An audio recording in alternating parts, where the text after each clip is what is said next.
Bismillahirrahmanirrahim. Good afternoon, dear cadets. Welcome to online classes.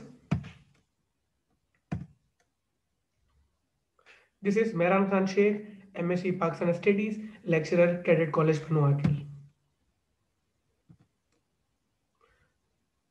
Lecture number 6. Chapter Resources of Pakistan. So, dear cadets, today we will be discussing in lecture number 6 the remaining topics of chapter number 5.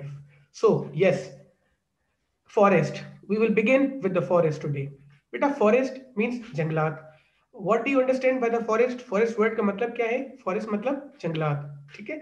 It is the integral part of country's economy. किसी भी country की economy के लिए, मैशियत के लिए बहुत important part जो होता है कंट्री का वो उसका फॉरेस्ट होता है. For balanced economy 25% forest is must.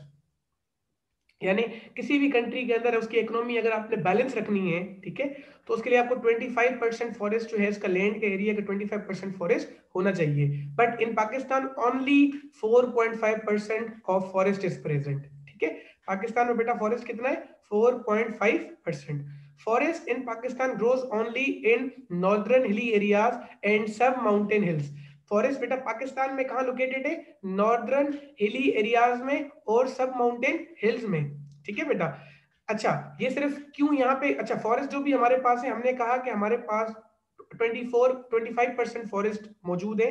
ठीक है, और 25% फॉरेस्ट होने चाहिए. 25% फॉरेस्ट किसी भी कंट्री में बैलेंस्ड इकोनॉमी के लिए होने चाहिए. पाकिस्तान के पास कितना फॉरेस्ट है बेटा? 4.5%. ठीक है. रीजंस क्यों, क्या है रीजन, क्या है फैक्टर्स, क्या है कि फॉरेस्ट यहाँ पे कम है, लेस फॉरेस्टेशन के रीजंस क्या है बेटा? Number 1, cutting of forest. हम क्या कर देते हैं? फॉरेस्ट तो है लेकिन हम उसको कट कर देते हैं. एक रीजन ये है. सेकंड रीजन बेटा क्या है? Land use for construction. बेटा जहां जहां फॉरेस्ट है हम क्या करते हैं? उसको कट करने के बाद क्या करते हैं? उस लैंड पे कंस्ट्रक्शन शुरू कर देते हैं. घर बना लेते हैं, फ्लैट्स बना लेते हैं, ठीक है, शॉप्स खोल लेते हैं, कुछ और कर लेते हैं. ठीक है, तो हम फॉरेस्ट को कट कर देते हैं. तो यानी वो जो फॉरेस्ट वाली लैंड है हम यूज करते हैं कंस्ट्रक्शन के लिए. Third is due to river erosion. बेटा जो दरिया होते हैं हमारे, ठीक है, रिवर्स होती हैं हमारी, ठीक है, उनकी डैमेज होने की वजह से भी हमारे क्या है? फॉरेस्ट खराब हो रहे हैं. ठीक है, these are the reasons for the less forest in a country. Kinds of forest. बेटा फॉरेस्ट कितने किस्म के होते हैं हम उस पर बात करेंगे. On the basis of climate and area. मौसम के लिहाज से और एरिया के लिहाज से फॉरेस्ट की कितनी किस्में? बेटा 6 किस्में हैं. There are 6 kinds of forest on the basis of climate and area. Number 1, mountainous forest, यानी पहाड़ी फॉरेस्ट. पहाड़ी इलाकों में जो फॉरेस्ट होते हैं वो माउंटेनियस फॉरेस्ट कहलाते हैं. सेकंड टाइप इज सब माउंटेनियस फॉरेस्ट. सब माउंटेनियस फॉरेस्ट यानी जमीन से थोड़े ऊपर सब माउंटेनियस फॉरेस्ट होते हैं. Dry western mountainous forest. Beta dry western mountainous forest is the third type of forest. Riverine forest is the fourth type of forest. Canal forest, ठीक है, is the fifth form or kind of forest, and coastal forest are the sixth kind of forest. बेटा ये 6 kinds है forest की, और ये kinds different क्यों है?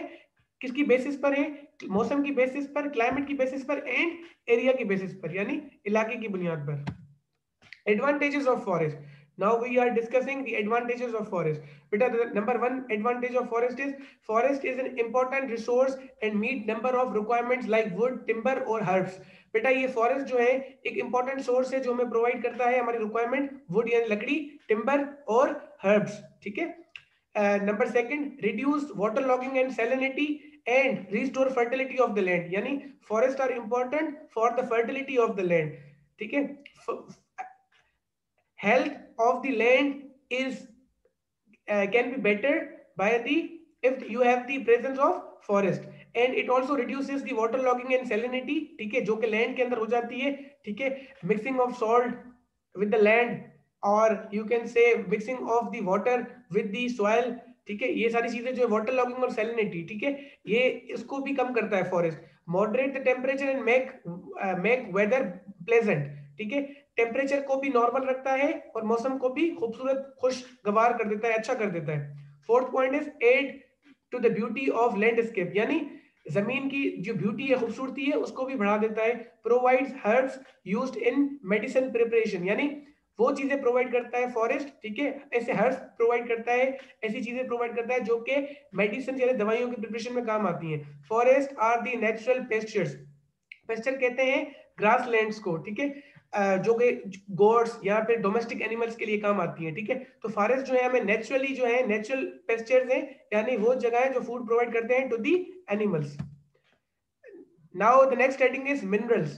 बेटा minerals are natural wealth buried under the underneath the earth, जमीन के अंदर जो हमें वेल्थ मिलती है, जो खजाना मिलता है बेटा, वो उसको क्या कहते हैं, मिनरल्स कहते हैं। Minerals have role in rapid economic and industrial progress, ठीक है, इकोनॉमी और इंडस्ट्री की प्रोग्रेस जो है जल्दी होती है अगर हमारे पास मिनरल मौजूद होते हैं। तो बेटा मिनरल में कौन कौन से मिनरल्स हैं? Number 1 mineral is mineral oil, source of generating energy. Oil किस लिए आप यूज करते हैं? एनर्जी को जनरेट करने के लिए। और 15% is present and 85% is imported. मतलब पाकिस्तान में जो है 15% मिनरल्स मौजूद हैं, 85% मिनरल्स हम इंपोर्ट करते हैं। सिंध में जैसे मैं बात करूं तो हैदराबाद, बदीन, मटियारी, घोटकी, वहां पे क्या है बेटा, आपको मिनरल्स मिलते हैं, ठीक है, ये सिंध के इलाकों में, और पंजाब में और मुख्तलिफ इलाकों में भी मिलते हैं। लेकिन मैंने सिर्फ यहाँ पे सिंध की डिस्कशन की है आप लोगों से। कम सिंध का आपको पता होना चाहिए कि मिनरल्स कहाँ कहाँ मौजूद है। पंजाब में और दूसरे सूबों में भी मिनरल्स मिलते हैं। Second thing is natural gas used for industries, fuel for vehicles and household purposes and for producing thermal energy।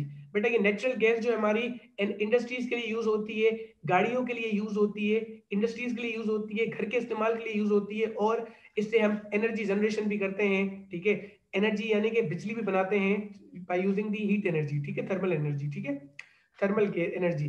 Discovered बेटा ये नेचुरल गैस सबसे पहले पाकिस्तान में कहां डिस्कवर हुई थी? बलूचिस्तान में, इन द एरिया ऑफ सुई near Dera Bugti in 1952। This is a question of general knowledge के सुई गैस या गैस जो है सबसे पहले कहां डिस्कवर हुई थी, सबसे पहले कहां दरियाफ्त हुई थी पाकिस्तान में? यू कैन से it was discovered in 1952 in the area of Dera Bugti, in the area of सुई near Dera Bugti. Now coal, only 11% of coal has been found in Pakistan from its total requirement। जितनी बेटा कोल की जरूरत है हमें, सिर्फ 11% कोल हमें पाकिस्तान में मिला है, बाकी भी हम जो है कहीं ना कहीं से मंगवाते होंगे। In Sindh coal mines are at Jhimpir, in Thatta and in Larkana and Jamshoro, ठीक है, ये मैंने दो साइट्स बताई हैं। सिंध के अंदर अगर हम कोल मिलता है हमें, ठट्टा के अंदर एट जमपुर, और लारकाना के अंदर और and Lakhra in Jamshoro. Lakhra is an area in Jamshoro, ठीक है, नियर हैदराबाद, वहां पे आपको कोल मिलता है। और जिमपुर इन ठट्टा, वहां पे आपको मिलता है। In Punjab you can find the coal in the Makarwal in Mianwali district where it is the biggest coal mine in Pakistan, ठीक है, सबसे ज्यादा पंजाब में और भी जगहें हैं, there are other places where you can find the mineral resource of coal, but the biggest coal mine in Pakistan is in Miawali district at the area of Makarwal. And there are other also mineral resources, for example iron ore, chromate, copper, gypsum, salt, limestone, marble। बेटा ये सारे क्या हैं? These are the mineral resources जो आपको जमीन के अंदर से मिलते हैं। Now we are talking about agriculture. Agriculture you can find at the in upper Indus and lower Indus plain, ठीक है, एग्रीकल्चर कहाँ पे है, ठीक है, अपर इंडस प्लेन में और लोअर इंडस प्लेन में आपको कहाँ मिलता है? एग्रीकल्चर मिलता है। Earning from agriculture imports is 70%। Pakistan की जितनी भी अर्निंग्स हैं, जीडीपी जो है ग्रॉस डोमेस्टिक प्रोडक्ट, यानी पाकिस्तान में जितनी भी इनकम है, हमारी इकोनॉमी जो जनरेट होती है, उसको 70% इनकम किससे जनरेट करते हैं? एग्रीकल्चर से करते हैं बेटा। System of agriculture, two major crops during the year, यानी पूरे साल में जो हमारे पास फसल होती है दो दफा होती है जमीनों पर, एक बार गर्मियों में, दूसरी सर्दियों में। रबी क्रॉप्स एंड खरीफ क्रॉप्स, दो किस्म के क्रॉप्स होते हैं, दो फसलें होती हैं हमारे पास, एक रबी क्रॉप्स होते हैं, दूसरे खरीफ क्रॉप्स होते हैं, ठीक है बेटा। अच्छा, एग्रीकल्चर प्रोडक्ट्स में मैं देखूं तो एग्रीकल्चर की प्रोडक्ट्स को हमने डिवाइड किया है दो हिस्सों में। एक होते हैं कैश क्रॉप्स, जिनको हम बेचते हैं, एक्सपोर्ट करते हैं बाहर, उनसे हमें पैसा मिलता है। और दूसरे फूड क्रॉप्स, जो कि हम जो है ग्रो करते हैं, ठीक है, उनकी प्रोडक्शन होती है और हम अपने लिए इस्तेमाल करते हैं, वो हमारे लिए सोर्स ऑफ फूड है। तो बेटा first of all agricultural products में कैश क्रॉप्स की बात कर लेते हैं। Cotton, sugar cane, tobacco and oil seeds, ठीक है, these are the cash crops. All these things we export and earn some money out of it. Therefore, these products are called as cash crops. And now the food crops: wheat, आटा, ठीक है, rice, मेज, sorghum and millets, pulses, ठीक है, दालें, barley, vegetable and fruits, these all are the food crops for Pakistan. Beta, for today I end up here my lecture. The remaining topics of this chapter will be discussed in the next class. Take care of yourself. Thank you. Allah Hafiz.